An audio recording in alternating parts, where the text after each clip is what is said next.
Hey you guys, it's David and I'm here with another Bible that I'm gonna show you and tell you all about. That kind of sounds like, kindergarten show and tell maybe, but nonetheless the highest viewed videos on YouTube are how-to videos and product reviews. So I'm here with another Bible review for you that I'm excited to tell you about. But first, again, coffee mugs are available for $20 a piece, $5 shipping in the States. If you're international, let us know, but hit me up on Facebook, Instagram, or the Contact Us tab at satabernacle.org.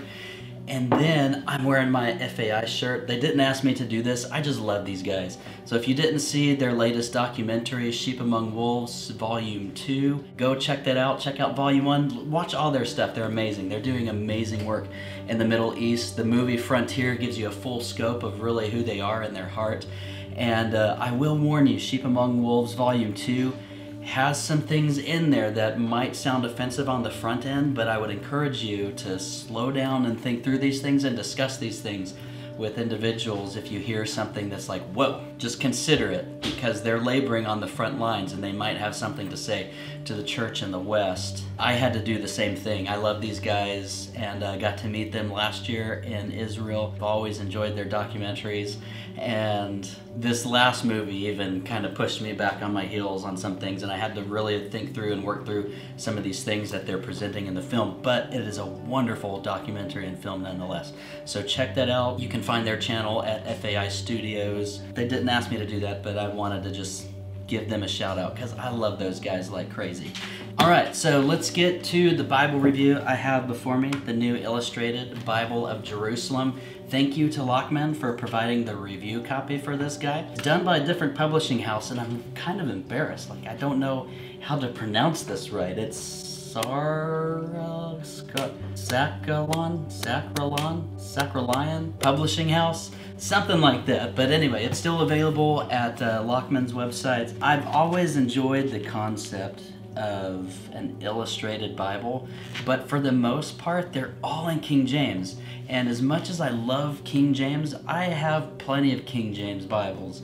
And so it's nice to actually have an illustrated Bible and something that I'm really gonna sit down and read. The New American Standard is my main translation. So let's start with the cover. You can see the pretty design on the cover. Now this is leather text, so it's not a genuine leather or bonded leather. And so I think for the price point, I would really like to see cowhide or something on here that would give it a real leather feel. But it is a hardback wrapped in the leather text.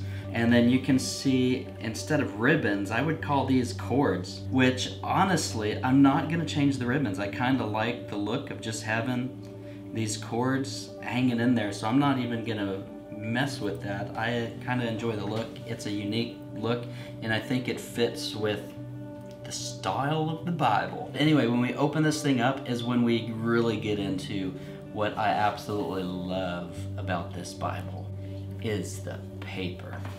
And so when you open it up, it is virtually no ghosting at all. I shouldn't say no, but it's highly minimal. For a Bible, especially a double column center reference, it's extremely minimal ghosting. And so it just makes the reading experience so much nicer.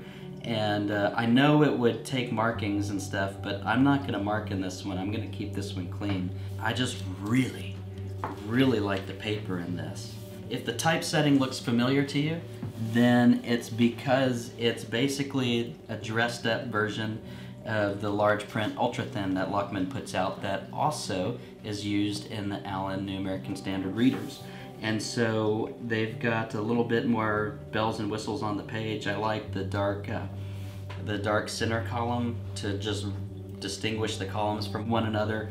The lack of ghosting. It's just a nice reading Bible. It's really cool paper. Love the paper. But then also I've seen illustrated Bibles where the pictures are kind of, seems like the ink and the paper for the pictures, it's almost like an afterthought. Like, I don't know how else to explain it, but on this one, even though the pictures are in black and white, there's some high quality pictures in here, and some of them, the photos actually go back about 150 years of places around Israel and around Jerusalem. And so the photos in here are just outstanding.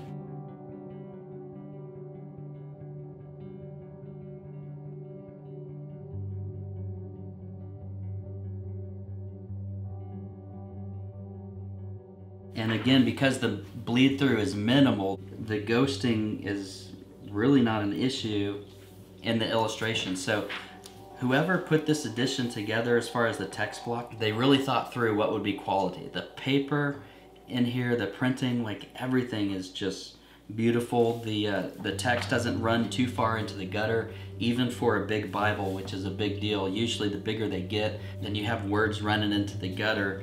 And it seems like they really thought about these things. So the text block is my favorite part about this Bible. What would just make it absolutely stunning would be to have an option to wrap the hardback in a cowhide or some type of nicer leather. Cowhide seems to be the go-to for the hardbacks. I would love to see an option for that in this Bible. You might have to forego the tooling, but I would personally rather ditch the tooling and have a cowhide overboard.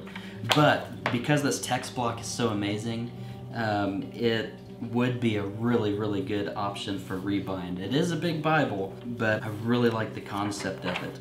In the back, when we turn back here, there is a concordance, the same one that you would see in your large print ultra thin or the Allen readers. And then behind the concordance, you have an Old Testament genealogical genealogy tables back here. Oh my goodness, my words are going bananas on me. And so that is a very useful thing. Personally, I enjoy the genealogy tables to be able to see where darkness came in and the Lord's visiting iniquity on the third and fourth generation to those who hate him. Or looking at righteous priestly lines like Phineas, who had righteousness credited to him forever and was given an eternal priesthood, tracing his line through like the sons of Zadok and those things. And so the genealogy tables can be a lot of fun to actually go through and see things. And so that is in the back of this one as well. And then just to kind of give you an idea of the size, I have here next to it the large print ultra thin, which, just a note on this one, as you're seeing the video of it, I did replace the ribbons and I added the red art gilding. And so these do not come like this, but these are easy things to do, and I have videos on how to do both those things on my channel, how to change ribbons and how to add art gilding.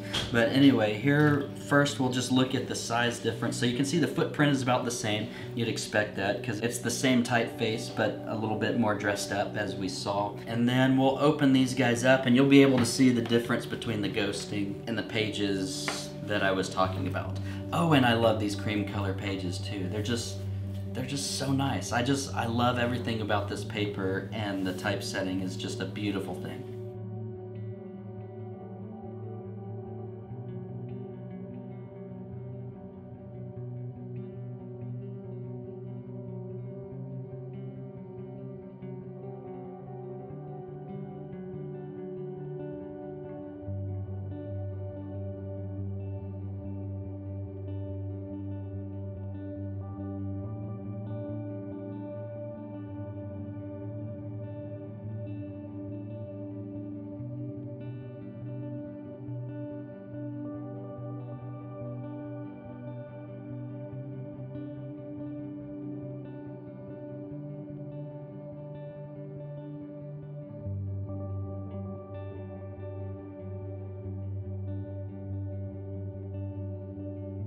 Alright, so there's the large print ultra thin, so similar Bible, just a lot more bells and whistles, and in a hardback. And then just to show you how big of a dude this is as far as its thickness, I'll just show it to you with the Preacher's Bible, and then same note on the Preacher's Bible. I did the ribbons and the art gilding on this one, and so Preacher's Bibles don't come exactly like this. But anyway, here it is with the Preacher's Bible. I'm going to do them side by side for a second so you can see that the New Illustrated Bible is just a little bit thicker than the Preacher's Bible. Not much, but you're carrying about the same size, but I feel like this is a little bit lighter than the Preacher's Bible. The paper is obviously different. Similar footprint, very similar size. It's got the rounded spine, so it has, obviously it's distinctives you can see there, but still just a big old dude, similar to the Preacher's Bible. So it's not going to be one that I'm going to take around with me everywhere, but I really enjoy this one at home. This is my new favorite Bible paper in the history of the entire universe.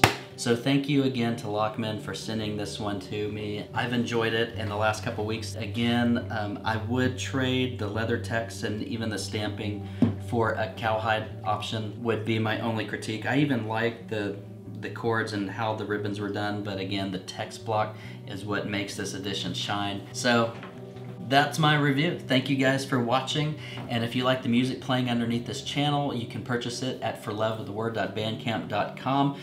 My wife and I also just released, you may have seen, Redemption's Breath, a new single that we were working on this summer after we moved. We recorded it in our new place, guys, and so it was kind of a fun moment for us to establish worship in our houses where we were able to record that. There was a song that was birthed out of the prayer room. It's called Redemption's Breath, and you can download it at forloveoftheword.bandcamp.com. And then if you enjoy the ministry of the channel and want to support me and my local ministry here in San Antonio, then I would ask you to visit my Patreon page, and for as little as $2 a month, you can sign up to be a supporter, and you get a little bit more content over there, and mainly focus there in the progression of things as I'm recording an ambient guitar audio Bible with the King James text. And so y'all check those out. Links will be in the description, and thanks for joining me this week. I will see you guys later. Bye.